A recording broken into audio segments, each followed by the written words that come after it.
किचनमध्ये खास तुमच्यासाठी आणखीन एकदा घेऊन आलेली आहे उन्हाळी स्पेशल खारी मिरची. यालाच खाराची ही मिरची म्हणतात. ही वाळून अप्रतिम लागते हिवाळ्यामध्ये आणि पावसाळ्यामध्ये एकदम मस्त लागते खायला. जेवणाची पूर्ण रंग त्याच्याने वाढवल्या जाते. ही अशी खारी मिरची आज आपण बनवणार आहेत. अशी खरपूसपैकी भाजून घेऊन याच्यासोबत लोणचं मिरची अप्रतिम बेत होतो. या ठिकाणी मी 100 ग्राम मिरच्या घेतल्या आहेत. त्याला स्वच्छ धुवून घेतलेले आहेत आणि या मिरच्यासोबतच आपल्याला 2 लिंबूही लागणार आहेत. एक कपडा माझा हा ओला झाला तर त्यासाठी हा दुसरा कोरडा कपडा सुती कपडा मी घेतला आहे.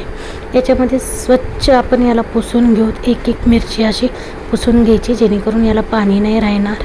या ठिकाणी आपण लिंबालाही छानसं पुसून घेऊ. आता या ठिकाणी ना तुम्हाला दाखवते, ही थोडीशी पिकलेली मिरची आहे, म्हणजे टणक नाही आहे. ही अशी मिरची नाही घ्यायची, एकदम कडक आणि टणक मिरची आपल्याला घ्यायची आहे. आणि याच्या मधोमध सुरीनं आपल्याला असा ना भाग पाडायचे आहेत याचे. पण भाग पाडताना लक्षात ठेवा, फक्त याची वरची स्किन किंवा वरची सालच याची कट होऊ द्या. खालच्या सालीला थोडाही तुम्ही हात लावू नका, म्हणजे ते तसंच राहू द्या ते कवच, जेणेकरून आपल्याला याच्यामध्ये ना मीठ भरणं सोपं जाईल. आपलं मीठ याच्यातलं गळून नाही पडणार. हे बघा, वरून खाली मीठ आपल्या चिमटीच्या साह्यानं घेऊन यायचं. हे अशा प्रकारे या मिरचीमध्ये हे फिल करायचं मीठ, जेणेकरून ना पूर्ण मिरचीला मीठ लागतं. हे थोडंसं मीठ त्यातलं गळून पडलेलं आहे ते तसंच ठेवायचं आहे. जेव्हा आपण उन्हाला त्याच्यामध्ये वाळवूत ना तर तेही मीठ उडून जातं. या ठिकाणी 2 लिंबू घेतले. एका लिंबाचे मी 8 एक भाग करणार आहे आणि हा दुसरा लिंबूही चिरून घेऊ. त्याचा आपण रस एका वाटीमध्ये काढून घेऊ. हा रस काढलेला आपल्याला त्या लिंबामध्ये मिक्स करायचा आहे. याला फक्त 2 इन्ग्रेडियंट्स लागतात, मीठ आणि लिंबू. आणि महत्त्वाचे इन्ग्रेडियंट्स म्हणजे आपली ही हिरवी मिरची. मिरच्या ह्या 2 प्रकारच्या असतात, पोपटी आणि डार्क हिरव्या कलरची. तर आपल्याला पोपटी मिरची घ्यायची आहे. ती थोडी कमी तिखट असते आणि खातानाही छान लागते. याला 6 ते 7 दिवस मी याच पॉटमध्ये भिजत घातलं होतं, म्हणजे मुरवून घातलं होतं. आता या मिरचीची पाहता असतात पूर्ण कलर चेंज झालेला आहे. ह्या पिवळसर पडलेल्या आहेत.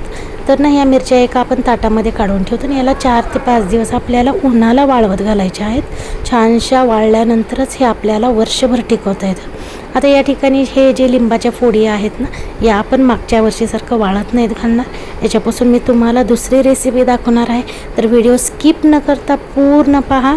या ठिकाणी या लिंबाच्या फोडी आपण घेतलेल्या आहेत. याच्यामध्ये लिंबाच्या फोडीमध्ये थोडेसे या ठिकाणी बिया पण आहेत आणि या ज्या मिरच्या आहेत ना त्याचे बिया पण आहेत, त्या तशाच राहू द्या.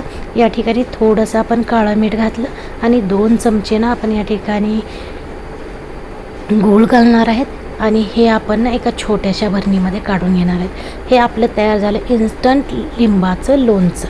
याच्यामध्ये तिखट घालण्याची गरज नाही आहे, कारण की याला आपण ना हिरव्या मिरचीमध्ये मुरवून घातलं होतं, त्याच्यामुळे तिखटपणा याच्यात असणारच आहे. हे एक 4-5 दिवस ठेवून इन्स्टंटपैकी आपल्याला खायला तयार. बघितलं, एकाच रेसिपीमध्ये 2 तुम्हाला रेसिपी भेटल्या. हे पहा, 4 ते 5 दिवसानं छानशी आपली ना मिरची वाळवून झालेली आहे. याचा क्रंच अप्रतिम आलेला आहे. एका तव्यामध्ये तेल गरम करते आणि एक गोष्ट या ठिकाणी तळण्यासाठी तुम्हाला महत्त्वाची सांगते. तेल पूर्ण गरम झाला की पूर्ण गॅसचा फ्लेम बंद करून टाकायचा आहे, जेणेकरून आपली मिरची करपणार नाही. तेवढ्या तेलाच्या हीटवर आपल्याला ती मिरची सारखं परतावून अशी भाजून घ्यायची आहे आणि ही अप्रतिम डिश सादर आहे तुमच्यासाठी.